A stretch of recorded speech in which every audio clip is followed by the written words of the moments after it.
सभी देशवासियों को ढेर सारा नमस्कार। मैं सामान्य ज्ञान ग्रुप की ओर से आप सब लोगों को पढ़ाने के लिए पुनः उपस्थित हो गया हूं। आज हम रे ऑप्टिक्स का थर्ड पार्ट करने वाले हैं।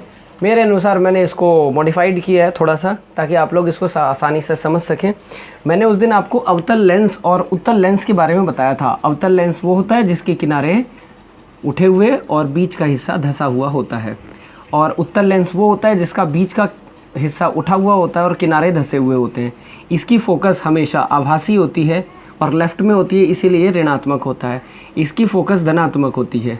ठीक है, यहाँ से बात स्टार्ट करते हैं। अच्छा, एक और चीज़ फोकस के बारे में, इसकी जितनी भी इमेज बनती है सारी विधाओं को मैंने आपको बता दिया था कि इसके अंदर सदैव छोटी और सीधी इमेज प्राप्त होती है। और इमेज के बारे में आपको बता ही दिया था कि जब इमेज यानी प्रतिबिंब सीधा होता है तो वो आभासी होता है, उसको आप पर्दे पर प्राप्त नहीं कर सकते हैं।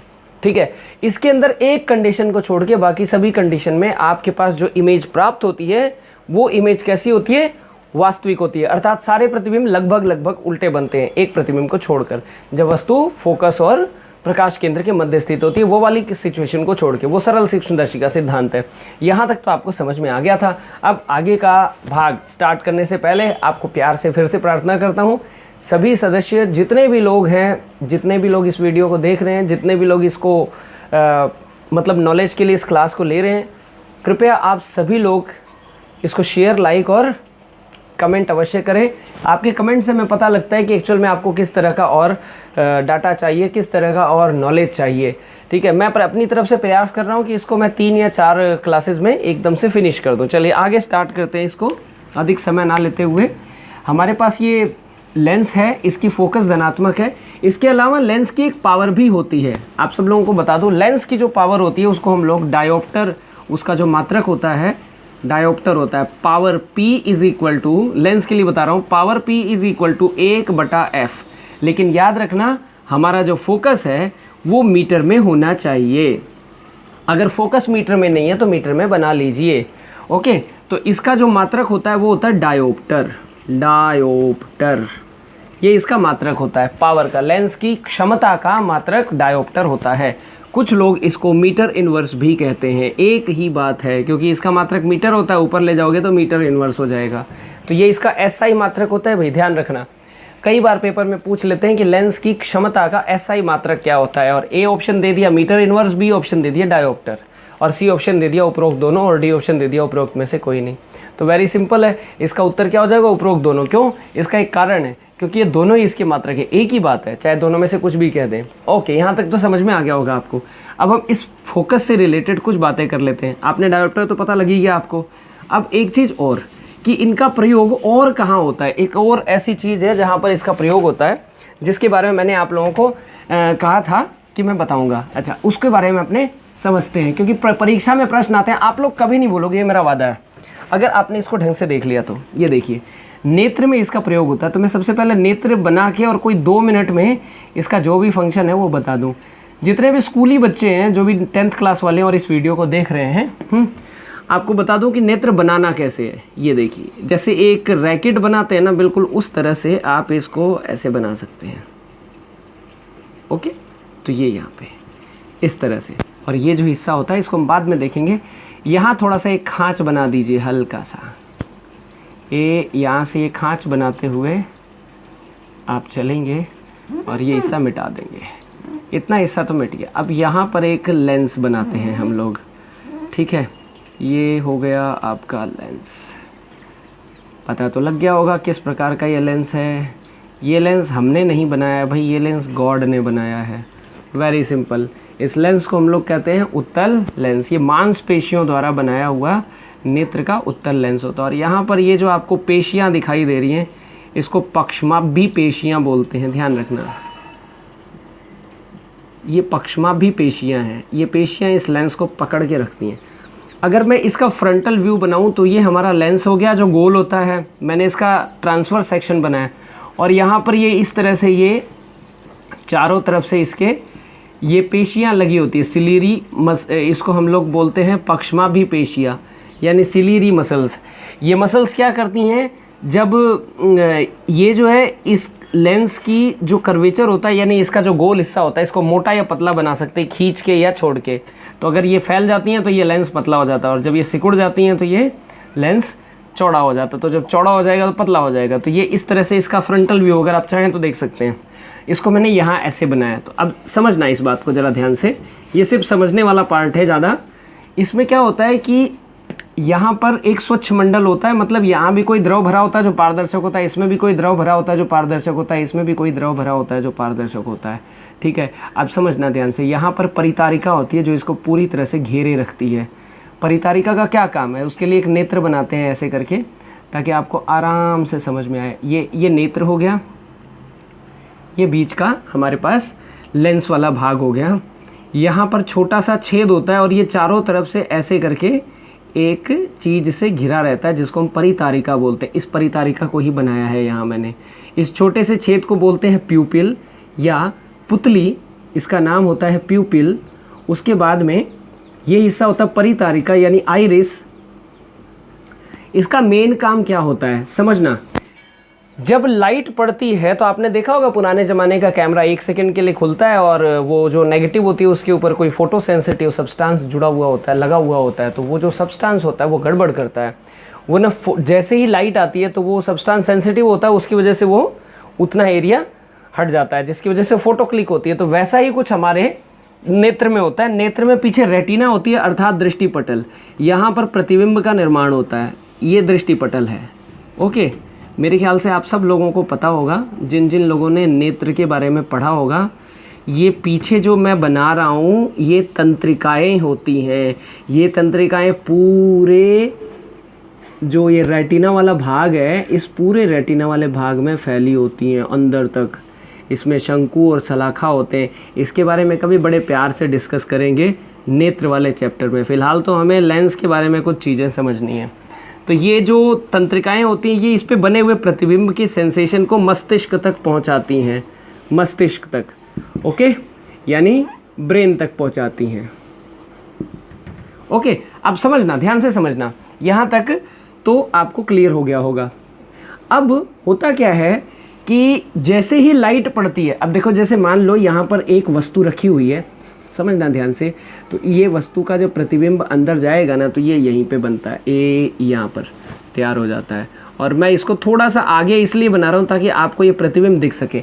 ये प्रतिबिंब बनता तो इस रेटिना पर ही है, मैं थोड़ा सा आगे इसलिए बना रहा हूँ ताकि आपको दिख सके। प्रतिबिंब हमेशा उल्टा बनेगा तभी ना पर्दे पर प्राप्त किया जा सकता है, और जब प्रतिबिंब उल्टा बनेगा पर्दे पर प्राप्त किया जा सकता है, अर्थात हमारे रेटिना पर प्राप्त किया जा सकता है। तो ये प्राप्त किया हुआ प्रतिबिंब का जो सेंसेशन है ये तंत्रिकाएँ लेके ब्रेन में जाती हैं। ब्रेन कोई टेक्निक लगाता है और उसको सीधा कर लेता है, यानी कि हमें रेटिना पे तो उल्टी प्रतिबिंब प्राप्त होते हैं लेकिन ब्रेन उसको सीधा करके दिखाता है ना। क्या ज़बरदस्त टेक्नोलॉजी है गॉड की। तो खैर ये तो था प्रतिबिंब निर्माण। लेकिन अब सवाल ये है कि ये आइरिस क्या करता है। अब ये एक्चुअल में थोड़ा सा चित्रूपण बन गया, लेकिन ये सारा का सारा जो ये जो लाइन गुजरती है ना, ये सारी लाइन किस में से गुजरती है, आइरिस में से गुजरती है। तो सॉरी क्या कहते हैं इसको, हाँ पुतली, आम भाषा में कहें तो पुतली या पपिल के अंदर से या प्यूपिल के अंदर से गुजरती है। तो ये जो प्यूपिल है, इस प्यूपिल के अंदर से जब ये लाइन गुजर के और ये प्रतिबिंब का निर्माण कर देती है। अब सवाल ये है कि ये छोटा बड़ा क्यों होता है। इसका सीधा सा जवाब है कि जब हम अधिक लाइट में जाते हैं तो अधिक लाइट में क्या होता है, हमारे ये बड़ा सेंसिटिव होता है, फोटो सेंसिटिव होते हैं, प्रकाश सुग्राही होता है, प्रकाश पड़ते ही खराब हो जाएगा जो रेटिना है। इसीलिए जब हम अधिक लाइट में जाते हैं तो उस समय क्या होता है कि हमारी जो पुतली है वो सिकुड़ जाती है, यानी आइरिस फैल जाता है और ये पुतली जो है ये छोटी हो जाती है।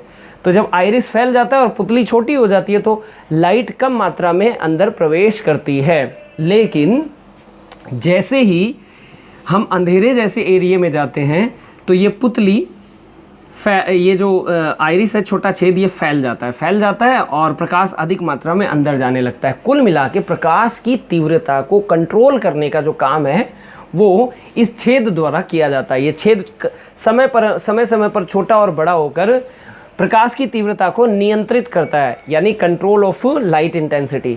लाइट इंटेंसिटी के कंट्रोल का मेन काम इसी का है। खैर अपने को उससे कोई खास नहीं पड़ता है। एक चीज़ जो मेन मैं बताने वाला था, कभी कभी क्या होता है नेत्र दोष उत्पन्न हो जाते हैं जिनके अंदर हम लेंसों का प्रयोग करते हैं।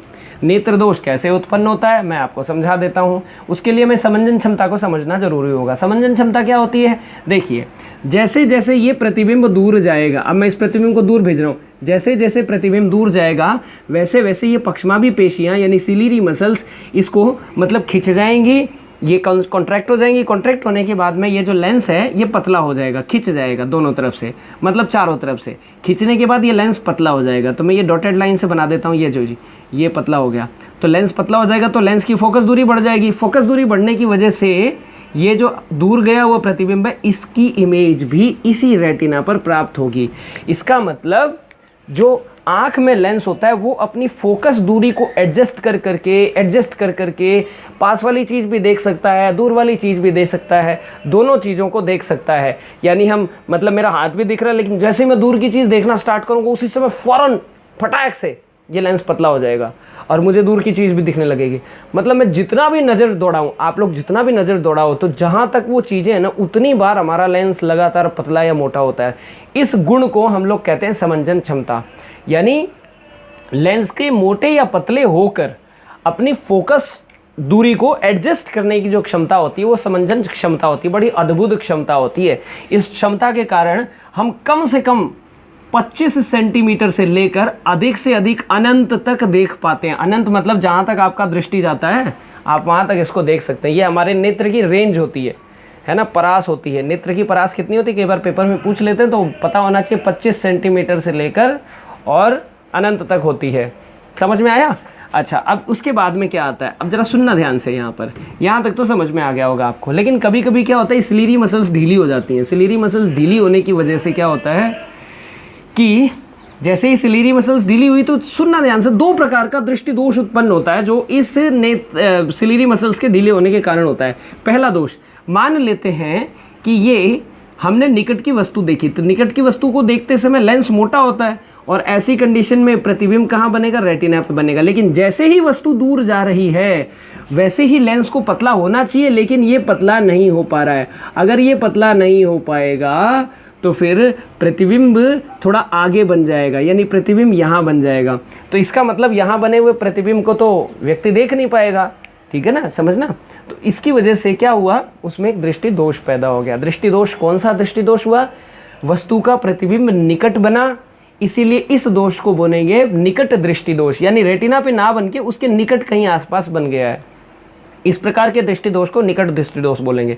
ऐसे में व्यक्ति को दूर की चीज़ नहीं दिखाई देती है, धुंधली दिखती है, क्योंकि पास की चीज़ के लिए तो लेंस मोटा हो गया और मोटे लेंस से बिल्कुल सही बना प्रतिबिंब, तो पास की चीज़ में तो नो इशू, कोई प्रॉब्लम नहीं है। लेकिन जैसे ही वस्तु दूर जाती है वैसे उसका प्रतिबिंब भी आगे आ जाता है। क्यों? क्योंकि लेंस पतला नहीं हो पाता है, यानी व्यक्तियों को दूर की वस्तु नहीं दिखाई देती है। तो इसे दूरदृष्टि दोष नहीं कहते, इसको निकट दृष्टि दोष कहते हैं। क्योंकि दृष्टि में दोष उत्पन्न हुआ, वस्तु में नहीं। वस्तु तो दूर जाए पास है, वस्तु में दोष उत्पन्न नहीं हुआ है।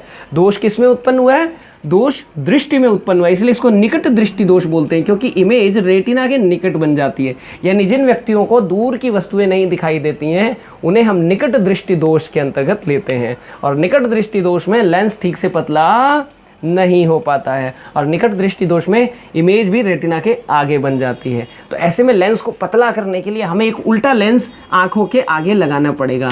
तो यदि हम इसका उल्टा लेंस यानी कि अवतल लेंस को आंखों के सामने लगा देते हैं तो इसका मतलब क्या हो जाएगा, इस दोष का निवारण हो जाएगा। इसका मतलब अगर अवतल लेंस का प्रयोग करें तो इस दोष का निवारण हो सकता है। तो इस दोष के निवारण के लिए किस प्रकार के लेंस का प्रयोग करते हैं, अवतल लेंस का, ऋणात्मक फोकस दूरी वाले अवतल लेंस की, या ऋणात्मक पावर वाले फोकल लेंस की। क्योंकि अगर फोकस दूरी धनात्मक है तो पावर भी धनात्मक आएगी, और फोकस दूरी ऋणात्मक है तो पावर भी ऋणात्मक आएगी। तो फोकस दूरी आपको पता ही है अवतल वाले की क्या होती है, ऋणात्मक होती है। तो हम यूँ बोलेंगे ऋणात्मक फोकस दूरी वाले अवतल लेंस से निकट दृष्टि दोष का निवारण किया जाता है। अब इसका उल्टा चलते हैं। कभी कभी क्या होता है, कभी कभी कि ये जो सिलियरी मसल से ढीली हो जाती है, जैसा क्या होता है। लेकिन इस बार क्या होता है कि दूर की वस्तु का जो प्रतिबिंब है ना, दूर की वस्तु का जो प्रतिबिंब है, ये प्रतिबिंब एकदम सही बनता है क्योंकि लेंस ठीक से पतला है। लेंस क्या है, ठीक से पतला हुआ पड़ा है। लेकिन जैसे ही वस्तु नज़दीक आती है लेंस ठीक से मोटा नहीं हो पाता है। जब लेंस ठीक से मोटा नहीं हो पाता है तो प्रतिबिंब भी वस्तु के साथ साथ इधर बढ़ जाता है, यानी रेटिना के पीछे कहीं प्राप्त होता है, रेटिना से दूर प्राप्त होता है एकदम। तो इसकी भी इमेज नहीं बन पाती है भाई। तो ऐसे व्यक्तियों को नज़दीक की चीज़ें नहीं दिखती हैं। नज़दीक की चीज़ें कमज़ोर हो जाती है, मतलब आँख जो नज़दीक वाली आँख है वो, और दूर वाला हिस्सा दिखता है। यानी दूर की वस्तुएं तो साफ दिखती हैं, निकट की वस्तुएं साफ नहीं दिखती हैं। ऐसे दोष को हम दूर दृष्टि दोष कहते हैं, क्योंकि जैसे ही वस्तु निकट आती है, जो इमेज है उसकी वो रेटिना से दूर पीछे कहीं प्राप्त हो जाती है। ठीक है, इसलिए इसको दूर दृष्टि दोष। अब ये दोष क्यों उत्पन्न हुआ? क्योंकि लेंस ठीक से मोटा नहीं हो पाया। तो फिर इसको मोटा करने के लिए बिल्कुल ऐसा ही एक लेंस लगाना पड़ेगा। तो दूर दृष्टि दोष के निवारण के लिए हमें धनात्मक फोकस दूरी वाले उत्तल लेंस की आवश्यकता होती है। इसे आप ऐसे समझें, मैंने आप लोगों को समझने के लिए बनाया है। अगर आप लोगों को ये क्लास अच्छे से समझ में आ गई है तो आप चाहे तो इसको ट्रिक से भी याद रख लेना, कोई बात नहीं। ठीक है, थिन, वो तो चलो इंग्लिश के लिए फिर भी बता देता हूँ। Thin, THIN। ठीक है, थिन का मतलब क्या होता है? देखो, थिन में IN को IN से बनता है इंक्रीज। एक होता है थिन और एक होता है थिक। थिक का मतलब होता है मोटा, थिन का मतलब होता है पतला। यदि लेंस पतला हो जाएगा तो उसकी फोकस दूरी इन, थिन में से इन निकाल लो ना, इंक्रीज हो जाएगी। इंक्रीज। तो जब लेंस पतला हो जाएगा तो उसकी फोकस दूरी इंक्रीज हो जाएगी, और जब लेंस मोटा हो जाएगा तो उसकी फोकस दूरी डिक्रीज हो जाएगी। ठीक है, तो थिन का मतलब हो गया पतला और थिक का मतलब हो गया मोटा। इतना तो समझ में आ गया? तो भाई इतना ध्यान रखना, अगर ये आपको समझ में आ गया तो अगर थिन वाली चीज़, अगर लेंस को थिन इंक्रीज, अगर दूर वाली चीज़ व्यक्ति को नहीं दिखती है तो थिन लेंस लगाते हैं, यानी कि अवतल लेंस, और पास की चीज़ नहीं दिखती है तो फिर वही हो गया। एकदम परफेक्ट जाएंगे आप, अगर आप ट्रिक वाइज भी याद रखना चाहें तो। फिर भी अगर आप लोग कहें तो मैं इसके ऊपर एक पूरा का पूरा अपनी एक क्लास रख लूँगा। ये तो थे दोनों लेंसों के बारे में कि कौन सा लेंस कब प्रयोग किया जाता है। आप स्वयं देखिए, एक बार में मैं रिवाइज करके आपको 1 सेकेंड में बताता हूँ कि क्या है।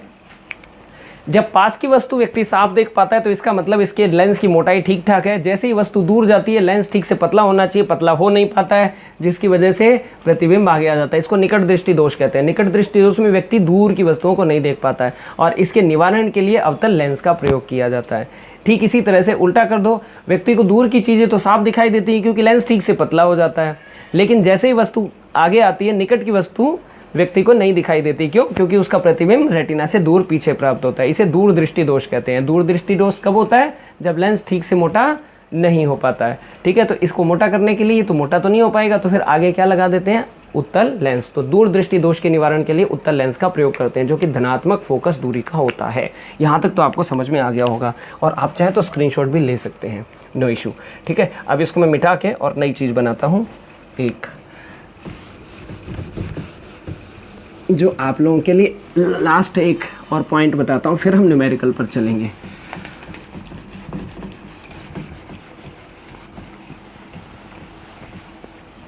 देखिए, ये है उत्तल लेंस, ये है अवतल लेंस। समझना ध्यान से, यदि किसी उत्तल लेंस को जल में डुबो दिया जाए तो उसकी क्षमता कम हो जाती है। क्यों? क्योंकि वायु का अपवर्तनांक 1 होता है, जल का 1.3 होता है लगभग, और कांच का 1.5 होता है। तो इसका मतलब यदि कम अपवर्तनांक वाला लें तो उसकी तीव्रता क्या हो जाएगी? कम हो जाएगी। एक बात, ठीक है। दूसरी चीज़, यदि हम इसके आधे भाग को काले कपड़े से या काले किसी चीज़ से ढक दें तो क्या प्रतिबिंब बनेगा? तो बिल्कुल श्योर बनेगा, 100% बनेगा, लेकिन उसकी तीव्रता कम होगी। ध्यान रखना, यानी उसकी तीव्रता आधी रह जाएगी, उसकी जो शार्पनेस होगी वो धुंधली हो जाएगी, यानी इमेज बनेगी लेकिन धुंधली प्राप्त होगी। कहने का मतलब उसकी तीव्रता कम हो जाएगी यदि हम आधे जो लेंस को किसी काले कपड़े से ढक दें। एक बात। दूसरी बात, अब तीसरी बात मैं एक चीज़ और बताता हूँ। यदि आप लेंस को उससे अधिक, यदि लेंस को उससे अधिक अपवर्तनांक वाले द्रव में डुबो देते हैं तो लेंस उल्टा व्यवहार करने लग जाता है। यानी यदि एक कांच, यानी 1.5 रिफ्रैक्टिव इंडेक्स या अपवर्तनांक वाले कांच के लेंस को यदि 1.6 अपवर्तनांक वाले किसी द्रव में डुबो दिया जाए तो ये जो उत्तल लेंस है ना, ये अवतल लेंस की तरफ व्यवहार करने लगेगा, क्योंकि अब बाहर वाला लेंस बन जाएगा, अंदर वाला माध्यम बन जाएगा। क्योंकि आपको पता है लेंस हमेशा सघन माध्यम होता है। तो आप स्वयं देखिए, इसका मतलब अगर मान लो ये वाला हिस्सा लेंस है और ये वाला हिस्सा लेंस है, तो इसमें देखो दोनों इससे अवतल हो गए ना। और आप इससे अगर प्रतिबिंब बनाना चाहें तो ये ऐसे बनेगा, एक ये मुख्य अक्ष हो गया और मुख्य अक्ष से ये इस तरह से जाके ऐसे हो जाएगा। मैं आपको ये प्रूफ के साथ दिखा सकता हूँ। देखिए ज़रा ध्यान से समझना कि ऐसा क्यों होता है कि जब उत्तल लेंस किसी गाढ़े द्रव में डुबोया जाता है तो ऐसा हो जाता है। तो आप देखिए ज़रा ध्यान से, ये तो उत्तल लेंस है और इसका अभी फ़िलहाल तो ये वायु में है, वायु में तो इसके ये सघन माध्यम है, तो सघन माध्यम में तो ये किरण ऐसे जाएगी। मैंने आपको पहले अपनी क्लासेस में बताया, आप देख लेना। लेकिन मान लो बाहर का माध्यम सघन हो गया, मान लो ये सघन माध्यम हो गया, यानी इसको किसी ऐसे द्रव में डुबोया है जो इस कांच से अधिक अपवर्तनांक का है, ये भी सघन माध्यम हो गया, सघन। तो अब देखते हैं क्या होता है, इसका व्यवहार कैसा होता है। अब देखिए, जैसे ही ये समांतर किरण आई, इसको सघन को यहाँ लिख देते हैं, सघन। जैसे ही समांतर किरण आई तो ये समांतर किरण कहाँ जाएगी, ये देखना ज़रा ध्यान से देखना। सॉरी ये बन गया आपका अभिलंब। ओके, अभिलंब बन गया। तो जब सघन माध्यम से विरल माध्यम में प्रवेश, जब भी कोई किरण प्रवेश करती है तो क्या होता है, वो अभिलंब से दूर हट जाती है। इसका मतलब कायदे से इस किरण को ऐसे चलना चाहिए था, लेकिन अब ये किरण कहाँ जाएगी, अभिलंब से दूर, यानी ये यहाँ चली जाएगी, इस जगह चली जाएगी, है ना, समझना आप लोग। और अब उसके बाद में इधर वाले पे देख लीजिए, जब भी कोई किरण, अब यहाँ से देखिए ये अभिलंब बन गया, तो अभिलंब बन गया, तो फिर उसके बाद देखना ज़रा ध्यान से, ये जब ये विरल माध्यम से सघन माध्यम में जाएगी तो अभिलंब की ओर हट जाएगी, तो ये ऐसे करके ऐसे बन जाएगा। ओके ना, और इसका मतलब ये ऊपर फैल गया या ऊपर चला गया, वेरी सिंपल। सॉरी, अभिलंब से की ओर मुड़ जाएगी, तो ये अभिलंब है तो अभिलंब की ओर ऐसे करके मुड़ जाएगी। तो ये देखिए, तो ऐसे लग रही है ये किरण पीछे से आ रही है। ठीक है, इसमें हजारों प्रश्न बनते हैं। एक प्रश्न तो बड़ा ही शानदार बनता है कि एक कांच के 1.5 अपवर्तनांक वाले उत्तल लेंस को किसी 1.7 अपवर्तनांक वाले द्रव में डुबोया गया है। अब समांतर आने वाली किरणें निम्नलिखित में से कौन सी घटनाएं प्रदर्शित करेंगी। पहली घटना मान लो, सारी की सारी किरणें मुख्य अक्ष से गुजरेंगी। दूसरी, सारी की सारी किरणें मुख्य फोकस से गुजरेंगी। तीसरी, सारी की सारी किरणें मुख्य फोकस से आती हुई प्रतीत होंगी। और चौथा, उपरोक्त में से कोई नहीं। आई थिंक आप लोगों को पता लग गया होगा, क्योंकि डुबो दिया ना, इसको डुबो दिया तो क्या हो गया भाई, डुबोने के बाद क्या होगा कि ये बाहर वाला ही लेंस की तरह काम करेगा, यानी फोकस से आती हुई प्रतीत होगी पीछे से, यानी अवतल की तरह व्यवहार करेगा। रहेगा तो उत्तल लेंस, लेकिन व्यवहार किसकी तरह करेगा, अवतल लेंस की तरह व्यवहार करेगा। इस बात को जरा ध्यान से आप समझना, ठीक है। इसी तरह से अगर अवतल लेंस को किसी अधिक अपवर्तनांक वाले द्रव में डुबो दिया जाए तो क्या बन जाता है, वो उत्तल लेंस की तरह व्यवहार करता है ना। तो आपसे ऐसे भी प्रश्न पूछ सकते हैं कि क्या कभी अवतल लेंस, सामान्यतः अवतल लेंस से जो किरण होती है समांतर आने वाली, वो मुख्य अक्ष से आती हुई प्रतीत होती है, परंतु क्या कभी अवतल लेंस से ऐसी किरण भी प्राप्त की जा सकती है जो मुख्य अक्ष से, जो मुख्य फोकस से गुजरती है। तो जवाब है हाँ, इसे किसी ऐसे द्रव में डुबोया जाना चाहिए जो द्रव अधिक अपवर्तनांक वाला हो। तो ये लेंसों के बारे में कुछ खास बातें थी जिस पे आगामी परीक्षाओं में प्रश्न पूछे जा सकते हैं। एक चीज़ और बता दूं, यदि समान आवर्धन क्षमता वाला, मतलब एक ही प्रकार की जो अपवर्तनांक वाले पदार्थ से बने लेंस को वे उतने ही अपवर्तनांक वाले पदार्थ में, जल में डुबो दिया जाए। एक कंटेनर है जो पारदर्शक कांच से बना हुआ है, इसके अंदर कोई द्रव भरा हुआ है, उतने ही अपवर्तनांक वाले एक कांच के लेंस को, चाहे वो अवतल हो चाहे उत्तल हो, उसमें डुबो दिया जाए तो ये ग्लास स्लैब की तरह कार्य करेगा, चौरस। क्यों? क्योंकि दोनों का अपवर्तनांक सेम है, तो बेपतर किरणें विचलित होंगी नहीं, तो ये एक द्रव स्लैब की तरह काम करेगा, एकदम पारदर्शक, और किरणें विचलित नहीं होंगी। ठीक है, सिर्फ अंदर इस द्रव की वजह से ही विचलित होंगी। आई थिंक आपको इतनी चीज़ें तो समझ में आ गई होंगी, ये लेंस से संबंधित सबसे अधिक चीज़ें हैं। इसके बाद वाले भाग में मैंने सोचा है कि इनसे संबंधित प्रश्नों को बना दिया जाए। तो आप अगले क्लास में कहीं मत जाइएगा, क्योंकि उस क्लास में मैं आप लोगों के लिए लेकर आ रहा हूँ इससे संबंधित बहुत सारे प्रश्न। ठीक है, इसी के साथ आज की मैं कक्षा यहीं पे फिनिश करता हूँ। नमस्कार, जय भारत, जय हिंद, वंदे मातरम।